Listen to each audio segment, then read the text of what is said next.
Life is busy, but what I'm most intrigued about, and I want us to talk about and just kind of give God glory for today, is this movement that God is doing, no offense, of all places in the middle of Nebraska. Right. Family, multiplication, restoration. I'm Dahadi Lewis. Join me, Noah Oldham and Hayden Radner, as we come to you from Atlanta, St. Louis, and Las Vegas, as we seek to add value to your church planting journey. We'll have real-time, authentic conversations that are relevant to the life of the church planter and pastor. Join us as we hear from leaders of this movement from across North America and discover what it really takes to plant churches everywhere for everyone. Welcome, everybody, to the We Are Send Network podcast. My name is Noah Oldham, the lead pastor of August Gate in St. Louis. Joined as always by my man, Hayden Ratner, the senior pastor of Walk Church in Las Vegas, Nevada. And today, Dahadi is out, but we have a special guest. He hails from Omaha, Nebraska, right between you and I, Hayden, there geographically in the United States. Ryan Johnston, man. Welcome, Ryan. Good to have you. Yeah, it's great to be here. Great to be here. Man, right I'd love as we get just started out of the gate for you to share with everyone who you are and what you do in the Send Network. Yeah, so Ryan Johnston, I am the church planting leader for Kansas and Nebraska. And so kind of 2 years ago, stepped into this role out of pastoring and being in the local church. And yeah, love it. It's been awesome what God's been doing in Omaha and all throughout Kansas and Nebraska. Yeah, man. Yeah. So you've been a pastor, you're a husband, you got 5 kids. Yep. Life is busy, but what I'm most intrigued about, and I want us to talk about and just kind of give God glory for today, is this movement that God is doing, no offense, of all places in the middle of Nebraska. Right. Nebraska. Right. So tell us, like, what is God doing right now? How do you describe all that's happening there with church planting? Yeah, so I mean, it's hard to kind of grasp it. So, 2 years ago I stepped in and you're trying to get a hold of like what's happening in the city, what's going on. And I walked in, so a friend of mine from college, named Chris Oreska. Chris, about 8 years ago, decided to plant a church. And so Chris, like back up like 18 years, Chris has walked onto campus where I was in school. I was a student ambassador. I shared my faith with Chris. Oh, man. Chris came to know Jesus. Chris went on staff with Crew. Then Chris plants a church. And so I moved back to Omaha. Chris and I start meeting. Well, their church planted 8 years ago. They've now planted 13 churches, baptized over 1,000 people. Come on. Over 5,000 people on all their campuses. And they have 2 campuses in Omaha, all their churches, Lincoln, Council Bluffs, Omaha, Bennington, Inner City. I mean, they're all over. Amazing. They have a vision to plant 10 multiplying centers throughout the Midwest. Wow. And so we just get to kind of jump in and get to be a part of this thing that God's doing there. Yeah. So they just joined up with us in the SBC, and we're running. I remember the first time you told me that story of you led this dude to Christ in college. Yeah. And then all these years later, after God had taken you pastoring, you're in Ohio, you have an opportunity to come back and serve as a church planting catalyst in Omaha. And at that point, been some good work happening, but very slow work. And you come, and you told me even this morning, like, hey, I'll come, but we got to do this thing together. Yeah.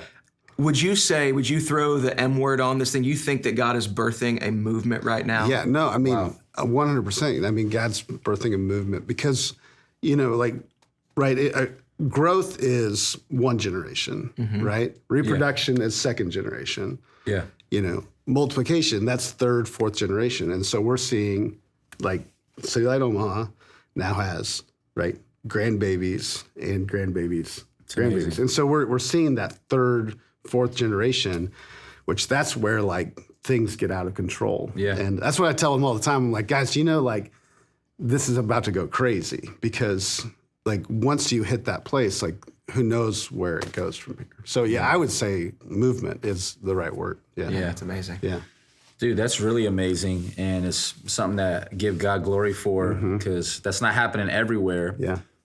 There's probably some people leaning in right now watching or listening that are thinking, what's some of that secret sauce, man? What type of water are you drinking in Nebraska and your area, man? And so what would you even say are some of the ingredients of a movement? What are some of the things that that you and Chris began to apply to see God do some of the things that he's done? Obviously, God can do whatever he wants, wherever he wants, whenever he wants, but there's certain things that are clearly getting his attention, getting people's attention. Talk about what some of those things that led up to that. I think so if you just talking the City Light movement, I think some of the secret things in there is they have a co-pastor model. Okay. And so it's Chris and Gavin, they're leading the movement. Chris Fresca, Gavin Johnston. And so they're up there. So what happens is there's just an incredible amount of humility within the movement because Humility. you gotta submit yourself to your co-planner. That's great. And so I think just embedded in the movement is there's humility. Good. But they just have simple structures. They gather, they scatter, right? They have city groups. They don't do everything. It's simple. But I think from the beginning, movement was their goal. And so, I talk about it when you're playing football, right? You don't tackle the person where they are. If you tackle them 3 yards behind where they are, you blow them up, right? That's right. And I feel like they aimed at third, fourth generation. They weren't aiming. They weren't aiming at growth. They weren't aiming at reproduction. They were aiming at multiplication. And so I think that's vision. They just had a clear vision. We're gonna bring people in. So they had residents from the beginning, but there's other things when you hear them tell the story, they were in a prayer meeting because prayer was huge to the beginning. I was waiting for it to come up. I was going to say, there's got to be some prayer component to this. So they're they have their first gathering. They have Wednesday night prayer. They're doing their Wednesday night prayer thing. And at the end of the Wednesday night prayer thing, Gavin goes, I think we need to plant a church. Wow. Yeah. And they were a year old. And they're like, we don't have money. How are we going to plant a church? And there was a guy that was along with them, Tyler. And Tyler says, I think God's calling me to plant a church in Benson. And Benson's 20 blocks from where they were meeting. Wow. But it's a whole other community in the city. Sure. And so Tyler goes and they send, 120 people with Tyler. And so they're so generous with their plants. They give cash, they give people, they give. Yeah. They're sending out sons. They're sending out. Wow. They're not holding that all. And hey, we don't. Wow. Yeah, and so I think those are some components for them that the secret sauce. Those are the things that are happening. What did you hear, Noah? Man, I heard a number of points there I think we need to write down. So we got humility. Humility from the my top. goodness. And I love the fact that so many people who have gifting and God seems to have his hand upon them, if that humility factor is not there, it derails it. Wow. But it was cooked in because of that model. Yeah. Not that every model has to happen that way, Sure. but humility does. There was simplicity. Simplicity. We're doing the main things. We're going to make disciples. We're going to gather. We're going to scatter. Yeah. There was clarity. And then I heard intentionality. Yeah. 4 for 4. Man, I think those are 4 things that we're pushing for now. But the foundation of that, and I knew it was going to spark you, was prayer. Yeah. Right. Was prayer. Kind of wrapped in prayer. God, we need dependability. Dependence on God. And so, man. Yeah. So Ryan, these guys they plant this church, City Lights, and they're not a part of Send Network. Right. They see some success. Why would a church, it's already got something going on, why do they want to be a part of a network that they don't have any history with? Sure. I think for them, they saw our network and they were like, I remember sitting with them the first time and said, we just want to see a multiplying church in every community in North America. And so I said, so for us, what that looks like for me, Kansas, Nebraska, what does it look like for every man, woman, and child to have access to the good news of the kingdom by putting a multiplying church in, every community? And they were like, so good. They were like, we've never really worked with anyone that has that heart that wants to put fuel on that fire. And so it was just it was easy. It was like, okay, this is what you are doing. This is what we are doing. It's the same thing. Let's go. Yeah. And I love that. Yeah. Yeah, I think there's a couple reasons why someone might join a church planting network. Sometimes, or family of churches, I have a need. I need some money. I need some resources. I need some partners. I need some people. And so I'm going to do this hoping that I'm going to meet this need to help me do this one thing. But then every once in a while, there's those leaders who say, God's already doing stuff. I don't really have this need here. Yeah. What I want to do is the need is external. I want to see God do something beyond what we could do on our own. Right. And I need to be kingdom minded. I need to be partnered with other people. That's what I love about those guys. Yeah. Well, and I think they just really felt like, man, we can go further faster. We can get this, 10 and 10. Like we can get these 10 Midwest multiplying hubs. Like we can do that on our own, but we think we can move faster, right, with the network. And I think that's true. Wow. Yeah, it's hard to do it alone. I mean, I did as a pastor. Like, I didn't know about all the resources that Network had when I was pastoring. And I mean, it was hard, man. I mean, it was hard planting churches as a pastor alone. Yeah, it's a blessing to be a part of a family that gets it, you know, that is specific toward what you're doing. One thing that is unique a little bit about your story is you're a planter pastor who really sensed the Lord leading you to step out of that specific domain, calling, if you would, to work in denominational life or whatever you'd want to call it. And sometimes there's like tension in between those two, even in a healthy way. Yeah. What are some of the factors that led you to make that decision? And talk about how it's going and how you still kind of got your foot in both a little bit. Because I'm sure you still got that itch to preach, that itch to pastor people. Yeah. But I think even you are saying, hey, this was an impact move. Yeah. This was a further faster move. Because you have that vision. Yeah, and for me, every move I've ever made was like, okay, where can I impact the kingdom of God more? Like, if in this role, it's a great question to ask. Like, how can I move ahead? And so it's funny. In taking this role, I had two options. I was interviewing at a church, and it would have been a hard road, but it would have been a good thing. And the last question I asked the interview team was, hey, if I were to come to your church and plant 5 churches in the next 2 years. What would be the hurdles? And they'd never planted a church before. Yikes! Love it. And they got all scared. And Come out hot. They said, "What would you do?" And I exploded with excitement. And my wife is like, "Yeah, you need to do the church planting thing." And so I stepped in that role. But it was funny for me in my life. I was a college pastor, served a church in Memphis, and incredible place. But all 20 years now in ministry.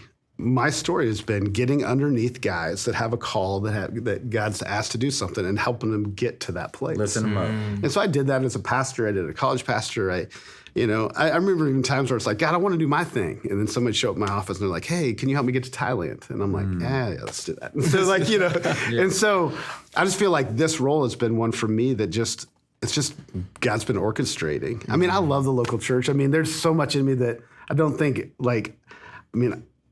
local churches where I live, I love to preach. I love to do those things. But right now, this is just the place God has me helping prop guys up. Man. Get underneath them and just let them fulfill that thing God's asked them to do. Yeah.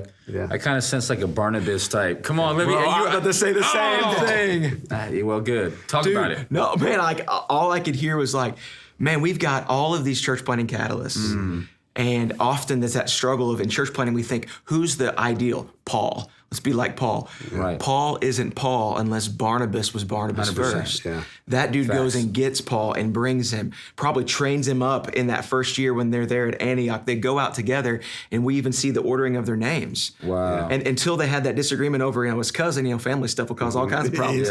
But before that, it was Barnabas and Saul. Right. And then even after they split, Barnabas continues to have fruitful ministry. Totally. And dude, he finds another person. Just that desire to lift people up. Yeah. That's so apostolic in a different way than we often highlight. Yeah. Well, I think so the thing is I've been around it long enough that you see guys that have this great dream. Nobody gets underneath it, and it just never comes to reality. And God's given He's given people dreams. There's new things that He's doing. And that's what we get to do as a network. We get to come along and say, man, we believe that God's told you to do that. Yeah. And now we're going to run with you to see that happen. But I don't know. And that's what, that fires me up. That makes me excited to wake up in the morning and do that stuff. Do you feel like keep creating some space for just transparency here? Yeah. Keep it transparent. Keep it 100 on the We Are Send Network podcast. Do you feel like we need more of that in our network? There's more guys thinking specifically, I need to lift somebody up today. I need to help somebody break a barrier in this season. Yeah, man. I just think, Noah and I were talking this morning, I just think we got to wake up in the morning and just like what I love about my job is I get to wake up and I get almost every conversation that I finish, I could tell the dude, or I do tell the guy, like, man, I love you. Yeah. Because I work with friends every day. And I think that's part of it is just like, this is a brotherhood. Yeah. This is, and we need more of that. When I wake up, I'm not, like, this isn't my job, like. It's a lifestyle. Yeah, it's my life. Like this is a call on me, and the part I play in this right is I'm not on a platform, man. Like my platform is sitting with a staff team, sitting with a pastor, walking with a pastor that's sick or his congregation struggling, or dude that's doing his first funeral, like building a sermon calendar, like whatever it is that he's got to do. That's what I get to help with, and that's great. That's God's given me years to kind of know what I'm doing with a few things. Yeah. And now I get to help guys do that. One of the things that you've got some experience in now, something that we're super excited about Send Network. And so much so that guys are asking me, hey, who's that guy you told me who does this? But if we want to see a true movement across North America, discovering, developing, deploying church planting teams from within, residencies are what we've got to build out. Yep. However, most churches are like, I don't know how to do that. It seems like a lot of work, but you have this tool that you've been using now. Tell us about the Residency Builder. Yeah, so that's good. So the church I pastored, we had a residency. And so kind of I stepped into this role, and I've spent a ton of time with pastors, and I'm passionate about residencies. I think we need to, like, that's the key of multiplication. Like, you got to tackle 3 yards behind, like, who are you investing in that's going to be the multiplier, right? That's how you get to third, fourth generation. And so there's this gap. I felt like there was this gap between, I'd never meet a pastor. Pastors want to build people. Pastors want to develop people. I mean, that's like the core of being a pastor. Yeah. And so I want to do this, but like, how do I do this? Like, how does this actually become a reality? How do we like bridge that gap? And so we created an event called the Residency Builder. It was really created around, like, pastors have rigorous schedules. Pastors have, like, there's not a ton of margin. I mean, y'all don't have a ton of margins, right? And so you're looking for it. Yeah, and so it was a one-day event, 6 hours. Come in, and we're going to help. You're going to walk away with a skeleton, a framework, syllabus that if I ran a residency out of my church, this is what it would be. That's great. And it wasn't just we show them Send Network's resources, which we have a ton that are really helpful. But it was like, man, a resident and truly sending someone out is you giving away what you have as a pastor. Right. And so that's what we just try to help a pastor pull out who they are, how God's developed them through books they've read, responsibilities they've had, experiences they've had, just the whole of life, their own development. Yeah. And then their church, their unique DNA, what they bring to the table in 5 years, what do they want to see a guy doing and not doing? Like, how do you invest that in it? Good. And then the last was just, Christ, like how was he as a trainer? Like, how is this going to look like Christ in what you're doing in your residency? And so it's been amazing. We've seen it. By the end of the year, I think we'll have about 70 churches that have gone through the Residency Builder in Kansas, Nebraska. And in Kansas, Nebraska alone. That is amazing. Which is, and it's what's super fun about it. Like the last one we did in Wichita, the best thing was the pastor that hosted the event, me and him just like sat on, the stage for an hour afterwards, just talking about his stuff too. Like, man, I want to do this, but here are my barriers. Yeah. But man, we're talking about it. We're helping him get where he needs to go. That's the starting place. And that's what's been fun about it, because everybody's at a different space. It's not like 70 churches are going to start a residency this year. Yeah. But we're beginning the process that, like, in a year, 2 years, like, what would that look like for us to begin to do this? Yeah. That word's getting more common. Yeah. It's the groundwork. It's a foundation. I think we'll look back at a movement that happens across Kansas, Nebraska convention and say, hey, where did a lot of this begin? It began with these meetings of Residency Builder, people catching a vision for what could be. Sure. And man, I love that. Yeah. I love that. Yeah. Man, the big vision, man, the earth will be filled with the knowledge of the glory of the Lord as the water covers the sea. How about it? Like, what would it look like for the knowledge of the glory of the Lord to cover Nebraska? Kansas as the water covers the sea. And that's the mission of God, right? That's his big thing. And that happens through multiplication. Yeah. And that's what we're aiming at. And these pastors, like, they're going to do it. Yeah. You love to help other people fulfill the call God has for them. We have listeners right now. What would you say to call out the called? Somebody's listening, wrestling with the call. Maybe God's calling me to plant a church. What would you say to them? Yeah, if you feel called to plant a church, if you feel like there's something, I would say, like, find somebody, whether that's if you know a church planting catalyst, if you know any denomination, but probably mostly your pastor. Like, if you have a pastor, someone you respect, just begin to talk about it. Ask people if they see that in you, and begin to just walk through that calling. Don't do it just alone. with brothers. Yeah, and as you do that, like, God will fulfill that. Yeah. It takes a ton of courage to walk into your calling. I remember those first years for me. It takes a lot of courage, but have the courage to have that conversation. And you'll look back in 2-3 years and you won't believe what God's done, because this is all Him, right? This is all Him. It's all Him. Yeah. It's awesome. Yeah, if you want to know more about church planting, just as Ryan said, talk to your pastor, talk to a leader in your life, or you can get a hold of us at Send Network. You can text 888-123, Send Network to 888-123, or check us out at sendnetwork.com. Go ahead, share this podcast with those who might be thinking about church planting or might be out there on their own already getting it done, but need a family to maximize that momentum. Until next time, we are Send Network. You have been listening to We Are Send Network, a resource of the North American Mission Board. For more information about today's podcast and other relevant resources, visit sendnetwork.com.